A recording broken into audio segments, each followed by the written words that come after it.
हाय तारक।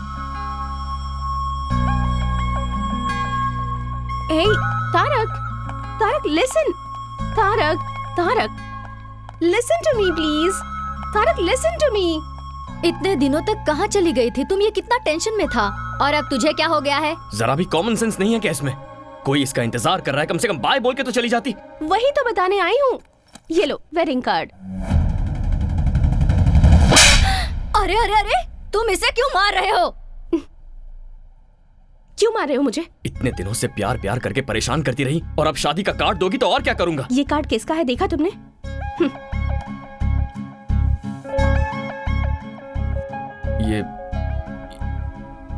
ये तो तुम्हारा नहीं है। हर चीज की जल्दबाजी और गुस्सा। देखो, मैं ऑलरेडी बहुत कंफ्यूज्ड हूँ। प्लीज, क्या है ये सब? ओके, शॉर्ट एंड स्वीट में एक स्टोरी बताती हूँ। मेरे डैड डॉक्टर चंद्रमोहन, तुम्हें मिलवाया था। मेरी मॉम लक्ष्मी। अलग अलग जाति के थे। प्यार हो गया, प्यार करके शादी भी कर ली। प्यार करने वालों के लिए एक ग्रेट एग्जाम्पल सेट किया उन्होंने। ताजमहल की तरह एक और महल बनाना चाहते थे। 6 महीने पहले मॉम कैंसर की वजह से चल बसी। मॉम के बिना डैड अपनी लाइफ कैसे जी पाएंगे, ये बात परेशान करती थी।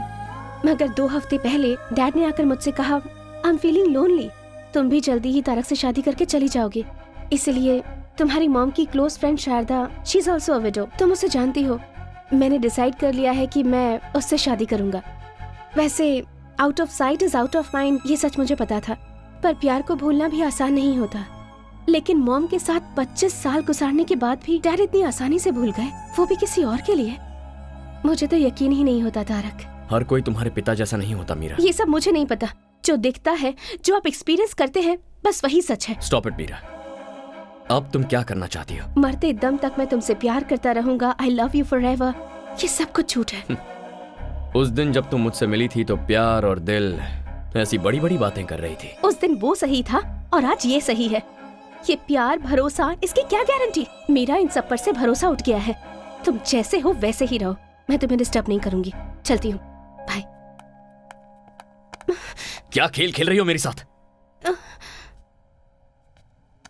मीरा, कैसे साबित करूं मेरा प्यार? हाँ, कोई जरूरत नहीं है। मेरे डैड की तरह तुम भी मुझे भूल जाओगे। It's impossible Meera. It is possible.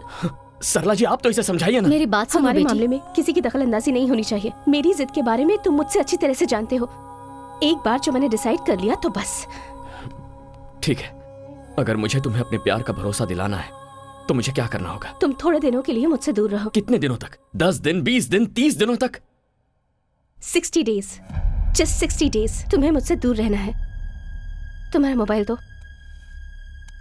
मेरी यादें भी किसी भी तरह से तुम्हारे पास नहीं होनी चाहिए।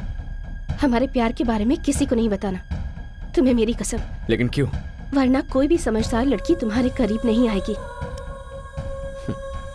यहाँ का वजूद तो डिलीट कर दिया तुमने, लेकिन यहाँ का क्या? That is the challenge. In 60 days के बाद भी अगर तुम्हारे दिल में मैं ही रही तो तुम जो कहोगे मैं करूंगी।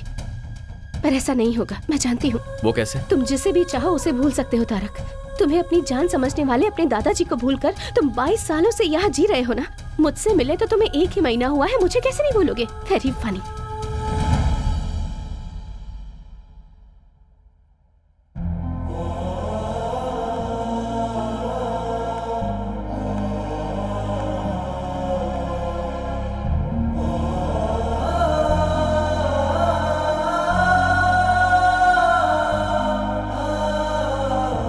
तुम जिसे भी चाहो उसे भूल सकते हो तारक। तुम्हें अपनी जान समझने वाले अपने दादाजी को भूलकर तुम 22 सालों से यहाँ जी रहे हो ना। मुझसे मिले तो तुम्हें 1 ही महीना हुआ है, मुझे कैसे नहीं भूलोगे? Very funny.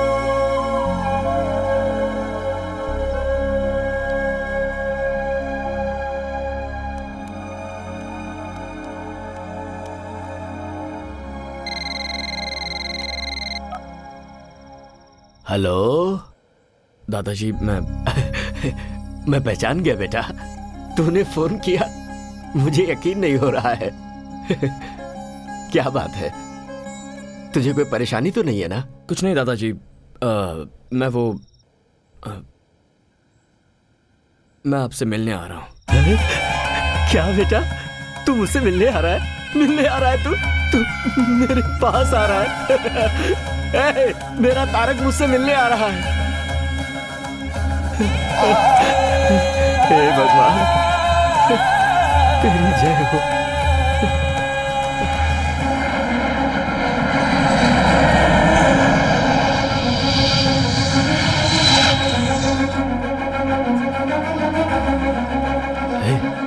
सुनो, हम लोग एरोप्लेन के पास नहीं जा सकते क्या? हमारे देश में अभी इस तरह की सुविधा लोगों को नहीं दी जाती। बाबूजी। हाँ नमस्ते। सरला, तुम कैसी हो? तारक कहाँ है? आया है ना। पर कहाँ है वो? आपके पोते को आपको ही पहचाना होगा। दिल को दिल से राह होती है, खून को देखते ही खून में लहर उठती है। मैं उसे जरूर पहचानूंगा।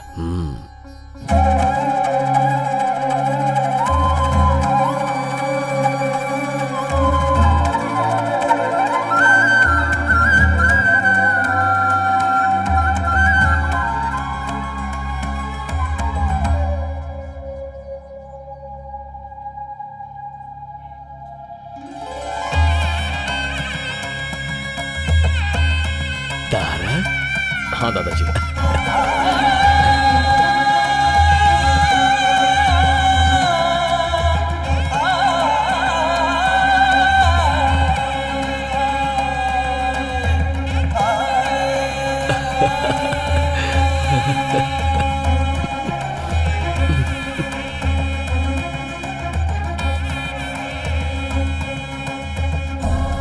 कैसा है तू मेरा बेटा? ठीक हो दादाजी।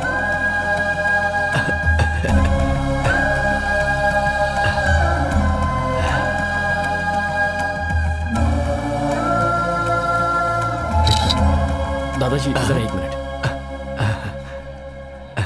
चलिए।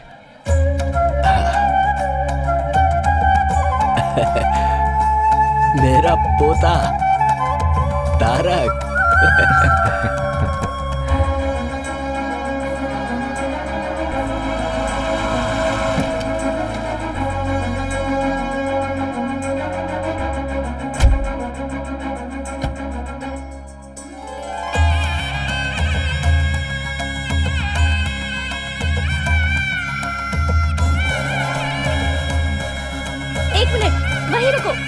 वहीं रुको, एक मिनट।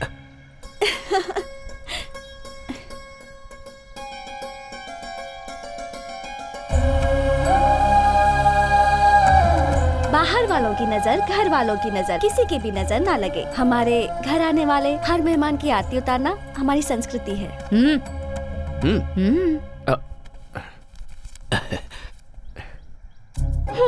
ये तो यूरोज है। अब इसे मैं कहाँ एक्सचेंज कराऊं? हाँ? अच्छा छोड़ो, बहुत सालों के बाद तुम घर आए हो। दायां पैर आगे करके अंदर आ जाओ।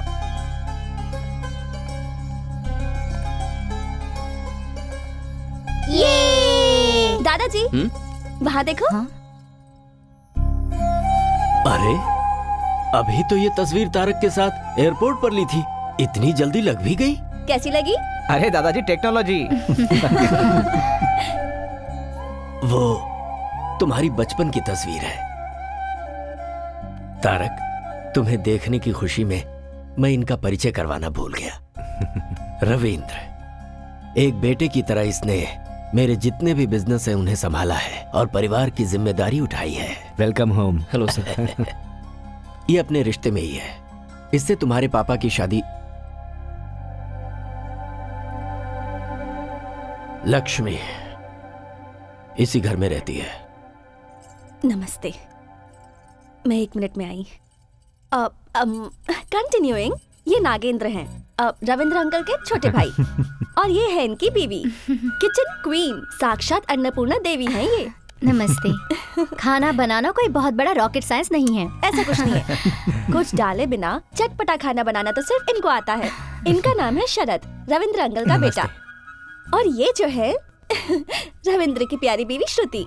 नेक्स्ट जनरेशन प्रतीक, प्रतीक्षा। ये दोनों इनके प्यार और संस्कार में पले बड़े हैं। गो गो गो, अंकल को हाय बोलो। Hi uncle. अंकल, आपकी हाइट इतनी है कि हमें सर उठा के देखना पड़ रहा है। अब हाइट बराबर है ना? सबका इंट्रो हो गया? आपने सबका इंट्रोडक्शन तो ले लिया, लेकिन एक इम्पोर्टेंट इंसान तो अभी भी बाकी क्या है। मतलब? मेरा ओह सॉरी, बोलो। मेरा नाम स्नेहा है। दादाजी के गार्डन में काम करने वाली रमैया जी की बेटी हूँ। खून का तो कोई संबंध नहीं है मेरा। ऐसा क्यों कह रही है बेटी? कभी कभी मुश्किलों के दौर में खून के रिश्ते भी उसे नहीं बचा पाते।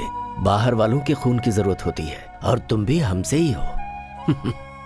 इसके पूरे परिवार के लोग मेरी सेवा कर रहे हैं। मेरी सेहत की देखभाल के लिए इसने अपनी पढ़ाई ही बीच में रोक दी। Oh great. इसका एक और नाम है, कवित्री मैडम। किसी भी कॉन्वर्सेशन के बीच में ये कविता की पंक्ति ना जोड़े तो इसका कुछ नहीं होता। तारक, अपने पूरे परिवार को तुम इस फोटो में देख सकते हो।